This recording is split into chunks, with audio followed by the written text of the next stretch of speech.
Olá pessoas, tudo bem com vocês? Meu nome é Milson, eu sou psicólogo e também sou mestre em ciências do comportamento, e esse vídeo aqui é uma 20ª aula de um curso de estatística aplicada ao Jamovie. Nesse vídeo aqui, eu quero mostrar para vocês na prática como que a gente consegue realizar uma correlação de Pearson aqui no Jamovie. Se você não sabe o que é uma correlação de Pearson e qual a diferença dela para outros tipos de correlação, eu altamente recomendo que você assista o meu último vídeo que eu lancei aqui na playlist. Eu falei sobre como interpretar uma correlação.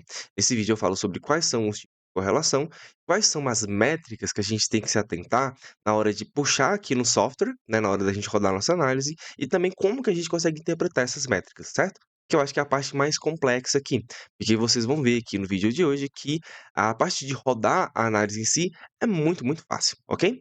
Então, né, nesse vídeo aqui eu vou focar em relação à análise de Pearson, o que diz para mim que eu preciso que as minhas análises que vão ser analisadas, elas precisam ter normalidade, certo? Então, o primeiro passo, antes de eu rodar a minha análise de correlação em si, é verificar se minhas variáveis elas têm distribuição normal, tá? Se você também não sabe o que que é uma distribuição normal, se você não sabe o que que é uma análise paramétrica, eu também recomendo o meu vídeo sobre testes de normalidade, ok? Eu vou deixar o link do vídeo aqui na descrição do vídeo, caso você queira assistir, certo?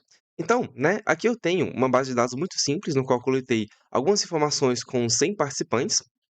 Entre as informações, eu coletei o gênero, a idade, o nível de estresse dos participantes por meio de uma escala, o nível de depressão desses participantes também por meio de uma escala, e também apliquei um testezinho de atenção chamado de Continuous Performance Test, no qual eu avaliei a taxa de acerto desses participantes nesse teste, ok?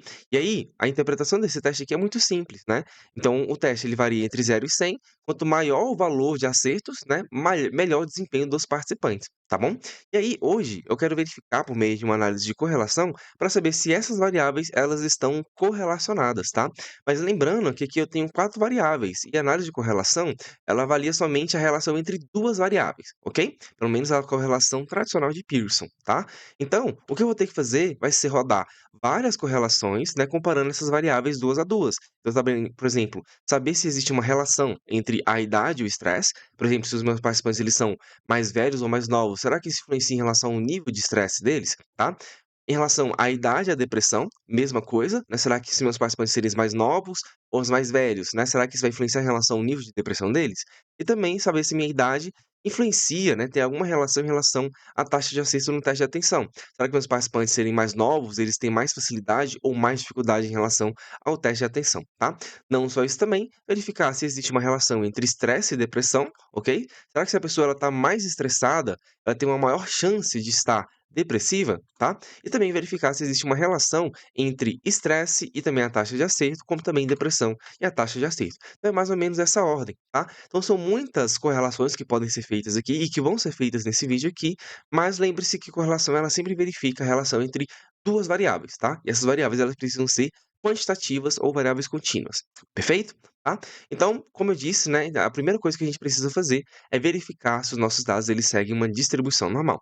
Se você está assistindo os meus vídeos aqui na playlist, você sabe que para fazer isso a gente vem aqui em análises, exploração e estatística descritiva, tá? Aqui na estatística descritiva, eu vou selecionar as variáveis que eu quero verificar a normalidade. Por padrão, ele já vai me dar uma tabelinha aqui com algumas medidas estatísticas, tá?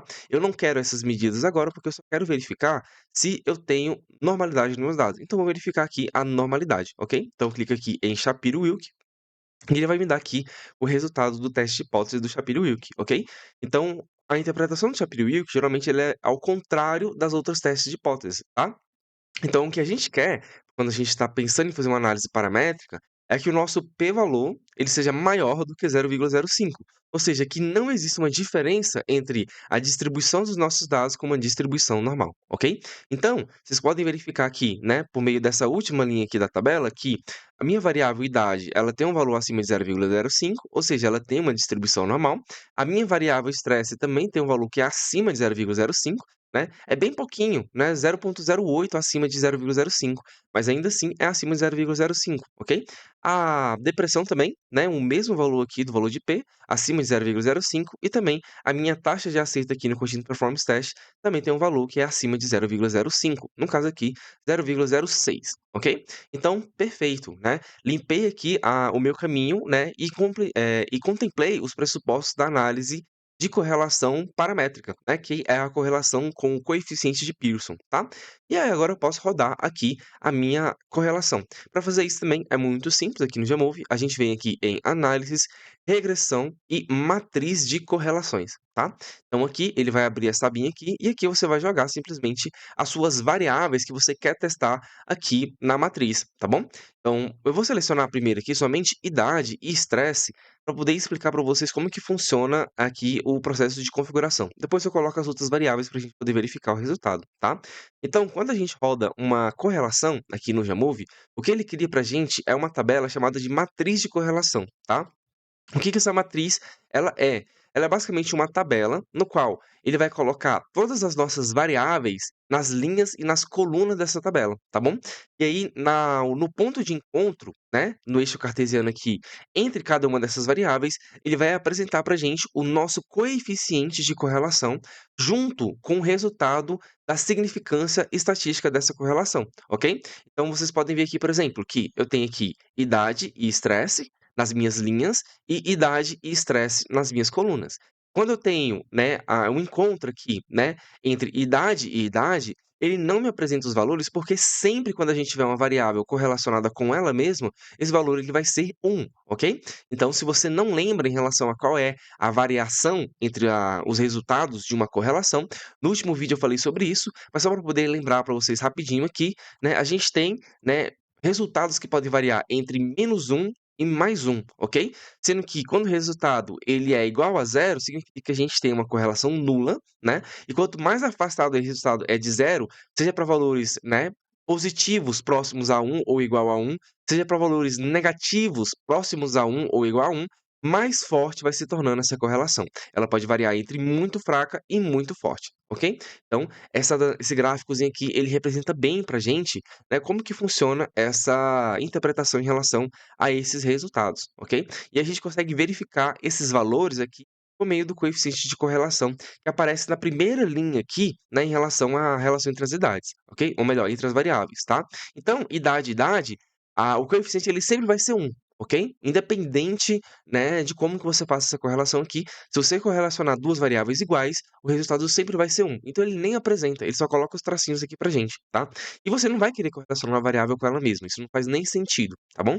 O que você quer mesmo é correlacionar duas variáveis diferentes. Então, por exemplo, aqui, idade e estresse. Aqui ele vai me apresentar os resultados, né? Então, a relação entre idade e estresse me apresentou o coeficiente de Pearson aqui de menos 0,33, tá? O que que significa isso, né? Então, eu tive uma correlação que é uma correlação negativa, o que diz para mim que os meus dados eles são inversos do ponto de vista de relação, tá? E o que que isso significa? Que quanto maior a idade dos meus participantes, menor vai ser o nível de estresse, tá? Ou o contrário também, quanto maior o nível de estresse dos meus participantes, menor vai ser a idade. Ou seja, os valores eles são inversos, né? Eles são quase como se fossem inversamente proporcionais, tá bom? Então, esse símbolo aqui de negativo, na frente do coeficiente, ele vai me dizer se esses valores eles vão ser inversamente proporcionais ou se eles vão ser diretamente proporcionais. Se eu tivesse um valor positivo aqui, eu interpretaria essa relação como quanto maior a idade, maior o nível de estresse, tá? Mas como é negativo, significa que quanto maior a idade, menor o nível de estresse, ok? Ou seja, quanto mais velhas as pessoas, mais protegidas elas estão de ficarem estressadas, tá? Pelo menos nesses resultados aqui, ok? Na segunda linha aqui, né, dessa parte da tabela, ele vai me mostrar os graus de liberdade, ok? E por fim, o valor da significância estatística do teste de hipótese, tá?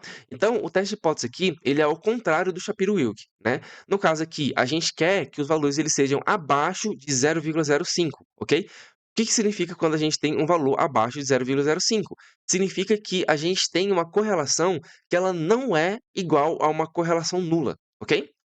Então ela se diferencia significativamente de uma correlação nula, ok? Então é esse o nível de interpretação. E os valores eles vão ser abaixo de 0,05 para ter esse valor de significância, tá? E a gente consegue verificar aqui que nessa relação entre idade e estresse, eu consegui encontrar de fato que teve uma significância estatística, porque a minha correlação ela não foi nula, tá? Além disso aqui no Jamove, né, a gente consegue extrair algumas outras informações. Então, primeiro, aqui a gente consegue selecionar o tipo de coeficiente que a gente quer, né? Então, a gente tem por default, né, por padrão, o Pearson, que é o que eu quero aqui, dado que meus dados eles têm distribuição normal. Porém, se eu não tivesse distribuição normal, ou se alguma das minhas variáveis aqui não tivesse distribuição normal, eu poderia selecionar ou o Spearman ou o Kendall-Talby, tá? Em próximos vídeos eu falo especificamente em relação a quando e qual situação a gente utiliza esses outros dois coeficientes aqui, ok? Mas como eu tenho dados normais aqui, eu vou deixar aqui o Pearson, certo? Que é o que a gente quer. Além disso, a gente consegue estabelecer se a gente teve hipóteses a priori ou não em relação a essa correlação, tá? Então, no começo do vídeo, eu disse para vocês que eu só queria verificar se existe uma correlação entre essas variáveis, tá? Eu não disse, né, a priori, se essa correlação ela seria positiva ou negativa, tá?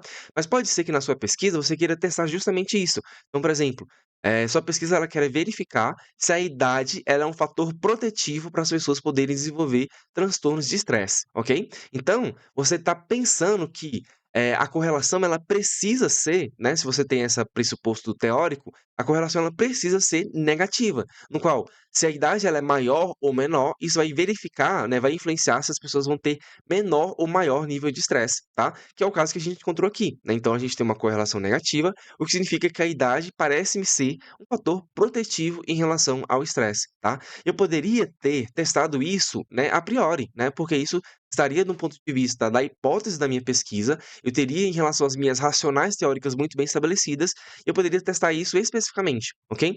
Então, caso eu quisesse não só verificar se as variáveis elas têm correlação entre si, né, e sim testar se as minhas variáveis elas têm uma correlação negativa, eu poderia selecionar essa terceira opção aqui, ó. Então eu quero verificar, né, através do meu teste de hipótese, se as minhas variáveis elas estão correlacionadas negativamente, tá? Se eu clicar aqui, ó, não vai mudar o valor de P, porque sim, as minhas variáveis elas estão correlacionadas negativamente. Então, eu consigo verificar aqui, né, que a minha hipótese nula é de que as minhas variáveis elas não são diferentes, né, ou perdão, elas são diferentes de uma correlação positiva, tá? Então a hipótese nula, quando a gente estabelece a hipótese, é de que existe uma diferença entre a minha correlação, né, com uma correlação positiva, ok? E a minha hipótese alternativa, a gente consegue verificar aqui na nota da tabela, é de que as variáveis ela tem uma correlação negativa, certo? Então, a minha hipótese nula seria de que minhas variáveis elas são diferentes de uma correlação negativa.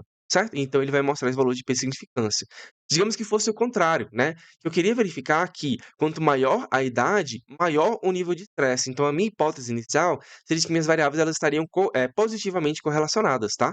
Se eu selecionar então aqui a minha hipótese de que minha variável ela estava a priori positivamente correlacionada, vocês vão ver que o valor de P aqui ele vai deixar de ser significativo, ou seja, ele vai assumir um valor que é acima de 0,05.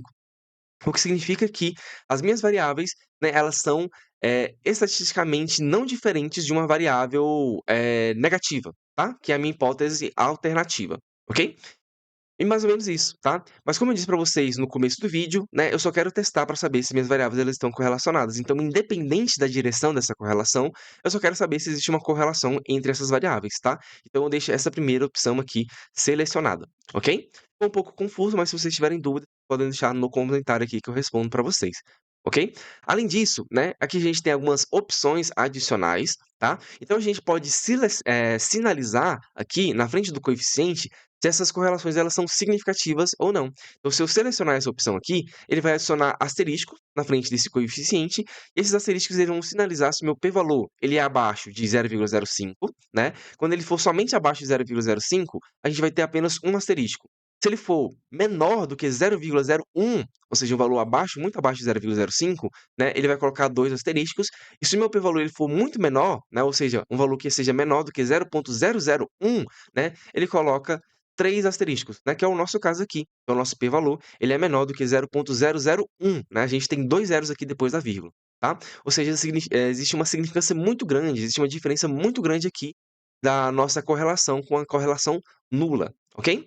Além disso também, ele dá a opção da gente colocar o N da nossa amostra aqui, né, então como eu disse para vocês no comecinho, e a gente também consegue ver aqui, né, através da nossa estatística descritiva, que a gente tem uma amostra de 100 participantes, e também a gente consegue calcular os intervalos de coeficiência em relação ao nosso coeficiente de correlação, tá? O que que é um intervalo de confiança? No último vídeo eu também expliquei, então altamente recomendo que vocês assistam esse vídeo. Mas de forma muito resumida, é basicamente uma medida de variabilidade no qual a gente vai estimar a possibilidade, né, com um determinado intervalo de confiança que a gente vai estabelecer, né, seja ele 90%, 95% ou 99%, de que os nossos dados, né, vão assumir valores entre o valor mínimo, entre o valor máximo, quando a gente fazer essa mesma correlação com outros participantes dentro de uma amostra real, né, de uma amostra populacional, tá? Então, o meu limite inferior desse intervalo de confiança é de menos 0,14, ok? E o meu valor superior, né, desculpa, o valor superior é de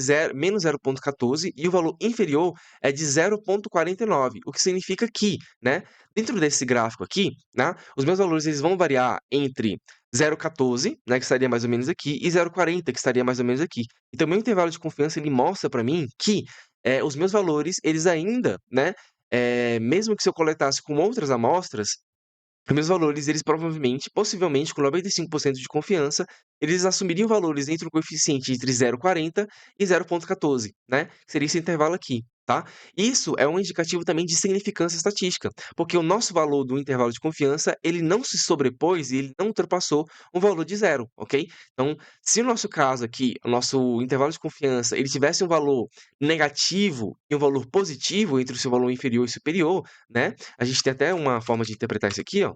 Se fosse esse caso aqui, no qual a gente tem um intervalo de confiança que ultrapassa a linha do zero, né, significa basicamente que a gente tem uma evidência de que o nosso resultado dessa correlação poderia ter assumido um resultado que ele é nulo, ok? Então a gente não poderia confiar nesse resultado, tá? Então, quando os valores eles não ultrapassam, né, do intervalo de confiança, eles não ultrapassam o valor do zero, a gente tem uma medida extra, né, de significância estatísticas, que significa que a possibilidade do nosso resultado serem um resultado de uma estatística nula, né, ela é muito baixa. Ela pelo menos 95% de chance dela não ser verdadeira, ok? Então, esse intervalo de confiança aqui, na minha visão, inclusive, ele é mais interessante, inclusive, do que o p-valor, tá? Porque esse p-valor aqui, ele não mostra muito pra gente em relação a como que funciona essa variabilidade em relação à probabilidade dos nossos dados assumir uma medida nula de correlação. Perfeito? Gente, de forma complementar também aqui, né, a gente tem como montar um gráfico, né, que ele é chamado de matriz de correlação. Então, se a gente clicar aqui, ó, no gráfico, ele vai montar um gráfico de dispersão, né? Esse gráfico aqui ele vai seguir o mesmo formato de uma tabela, então ele vai colocar todas as variáveis nas colunas e nas linhas, e ele vai formar um gráfico de dispersão para cada uma das relações entre as variáveis, ok? E aí, ele mostra aqui para a gente, basicamente, em relação a cada um dos pontos do nosso dado, a linha que intersecciona e mostra a relação entre essas variáveis e uma medida de erro aqui entre essas variáveis, tá?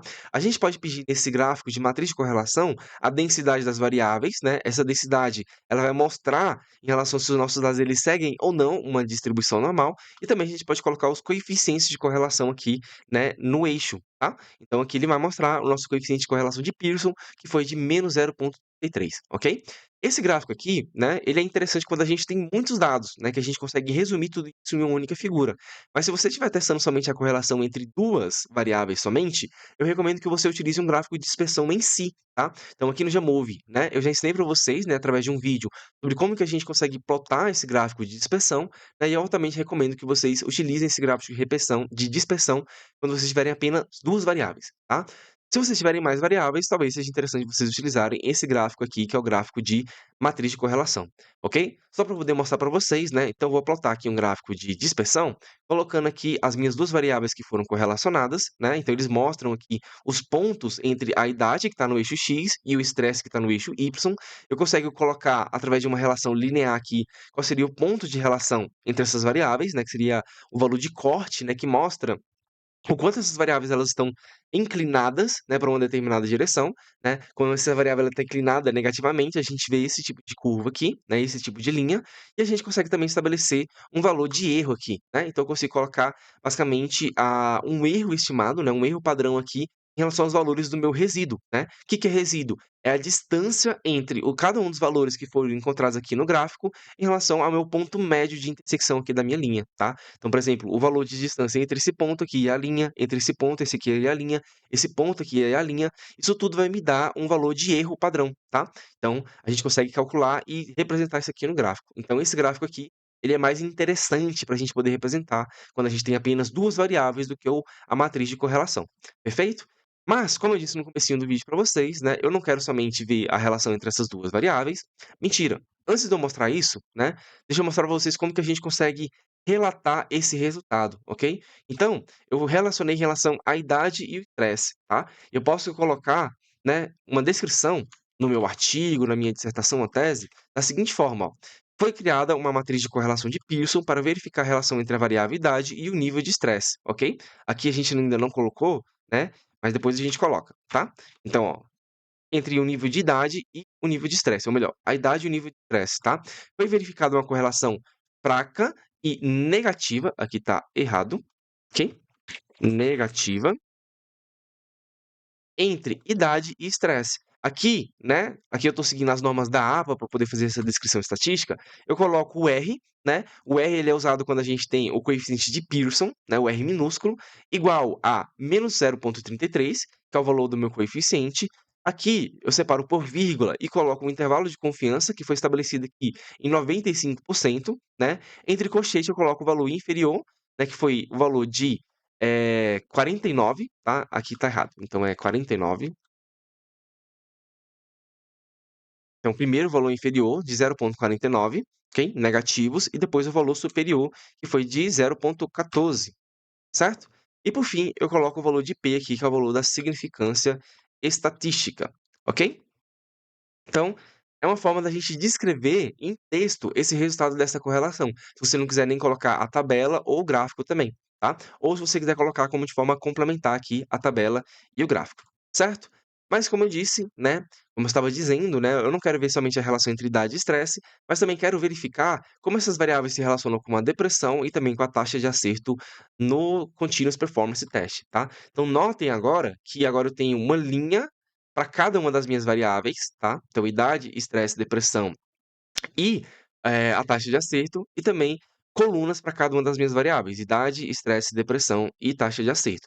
Notem aqui também que meu gráfico de matriz de correlação também se atualizou, né? Então, ele vai mostrar cada um dos valores das minhas correlações aqui em relação a cada uma das variáveis, e não só isso, também representar isso aqui através de uma matriz de correlação, tá? Então, olha só como ele resume os nossos dados visualmente, tá? Que é uma forma bastante interessante quando a gente tem esse tipo de correlação aqui entre muitas variáveis, perfeito? Então aqui, agora, a gente tem os coeficientes de correlação, né, e não só isso também com o nível de significância e também o intervalo de confiança para as relações entre várias outras variáveis, tá? Então se a gente olhar aqui na coluna da variável idade, ok? Idade, ela tem uma correlação negativa de 0,16 com depressão, tá? O que significa que quanto maior a idade, menor o nível de depressão. Porém, essa correlação ela não foi significativa. A gente consegue ver aqui pelo valor de P, né, que foi um valor de P acima de 0,05, tá? E não só isso também, né, como a gente consegue verificar que essa correlação ela não foi significativa, porque o nosso intervalo de confiança, ele ultrapassou a medida zero, tá? Então o nosso intervalo de confiança, ele variou, né, entre o valor superior entre 0,03 e 0,35, ok? Então se a gente for aqui nesse gráfico aqui, significa que nosso valor ele estava entre aqui, 0,03 aqui, e aqui, 0,035, algo assim, tá? Ou seja, ele ultrapassou esse valor central aqui do zero, o que é um indicativo para a gente de que nossa correlação ela também não foi significativa, tá?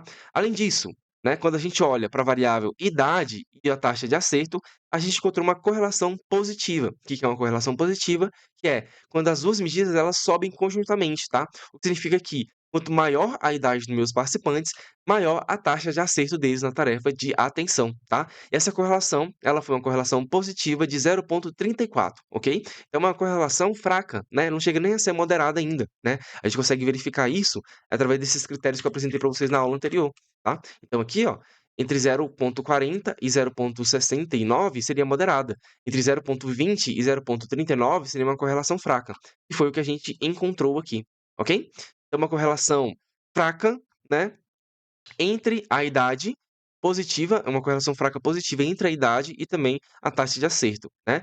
Estresse teve uma correlação moderada, né, que é quase uma correlação forte, entre depressão, tá. Então estresse e depressão teve uma correlação positiva moderada, ok. O que que isso significa?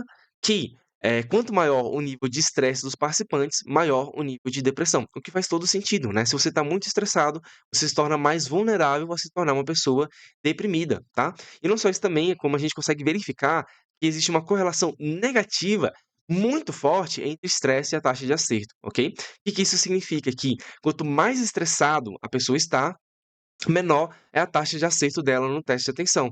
Esse valor aqui ele foi um valor de menos 0,96, tá. Ou seja, se ele estivesse aqui no nosso gráfico, ele estaria muito próximo do 1 aqui, o que entra aqui dentro do intervalo, né, de uma correlação muito forte, ok. Então, a gente poderia dizer, né, a partir desses dados aqui, que se a pessoa ela estiver estressada, isso pode influenciar, né, com o nível de atenção que ela consegue manter nessa tarefa aqui de atenção, tá. E por fim, né, quando a gente fala em relação à depressão, né, essa relação ela também existe, mas ela é um pouquinho menor, né. Ela fica aqui na casa de uma correlação forte, ok? Entre moderado e forte, né, entre 0,040 e entre 0,070, tá. Então, o nosso valor aqui ele foi de 0,64, né, que é uma correlação moderada, e ele mostra a mesma relação, né, no qual quanto mais depressiva a pessoa estiver, menor é a taxa de acerto dela no teste de atenção, ok? E aí, gente, a gente poderia descrever esses resultados aqui na seguinte forma, né? Então, daria um textinho bastante grande, eu não vou escrever tudo aqui para vocês, mas a gente tem aqui, né, subtítulos que separam cada uma das minhas variáveis principais, idade, estresse e depressão, e eu vou apresentando aqui, né, cada um dos coeficientes aqui para as minhas variáveis, tá? Então, primeiro, a correlação entre, idade e estresse, né, lembrando que aqui o texto estava errado, então é negativa entre idade e estresse, e o valor aqui ele está invertido, né, então não vou mudar aqui, mas saiba que o valor aqui do intervalo de confiança está invertido. E eu coloquei aqui também, ó, como também uma relação muito fraca, negativa e não significativa entre idade e o nível de depressão, tá? Eu coloquei aqui o valor do coeficiente de Pearson, que foi menos 0,16, um intervalo de confiança, tá? Que também está invertido aqui, ok? Então, acabei não prestando atenção na hora de escrever, ok? Mas que variou entre menos 0,35 e 0,03, e também o valor de P, que não foi significativo, foi acima de 0,05. E por fim, uma correlação positiva fraca foi verificada entre a idade dos participantes e a taxa de acerto do Continuous Performance Test, que é o CPT, tá? Então coloca aqui também o coeficiente de correlação, que foi de positivo, né, de 0,84, um intervalo de confiança de 95%, que também está invertido aqui, né? Então o valor ele variou entre 0,15 e 0,50. Mentira, não está invertido aqui, tá? Aqui tá certo, ok? E também o valor de P, que é um valor extremamente significativo, né, de 0,001, ok? E aí eu coloco aqui um textozinho falando em relação à interpretação, tá? Esse resultado mostra que quanto maior a idade dos participantes, menores são os níveis de estresse e depressão. Porém, quanto maior a idade, maior a taxa de acerto na tarefa de atenção, ok? Um texto muito parecido aqui foi escrito aqui para a gente poder verificar entre estresse e depressão, que foi o que eu já disse para vocês, ok? Então, se vocês quiserem ler, é só pausar o vídeo e ler aqui para saber como que foi feita essa descrição. Certo, gente? Gente, no geral é isso, tá. Caso vocês queiram mudar o intervalo de confiança, vocês podem mudar por aqui, né. Então se eu quisesse, por exemplo, um intervalo de confiança de 90%, se eu colocar o valor aqui que ele já calcula baseado em 90%, então ele vai mudar as medidas aqui, mas por padrão, né, a gente utiliza um intervalo de confiança de 95%, ok. Então grande parte das pesquisas utilizam 95%. Caso você queira utilizar outro tipo de intervalo, você tem que justificar isso dentro da sua pesquisa. Perfeito? Eh, lembrando também que vocês podem utilizar os gráficos de dispersão para poder representar isso aqui visualmente, e é isso, ok? Gente, o vídeo ficou um pouquinho longo, tá? Mas espero ter deixado claro para vocês também, ok? Nos próximos vídeos eu falo em relação a quais são as situações no qual a gente vai utilizar os coeficientes de correlação não paramétricos, tá? Então, no caso, o Spearman e o Kendall-Staubin. Se você ficou até aqui, muito obrigado por assistir o vídeo. Eu vou ficando por aqui. Valeu, falou e até mais.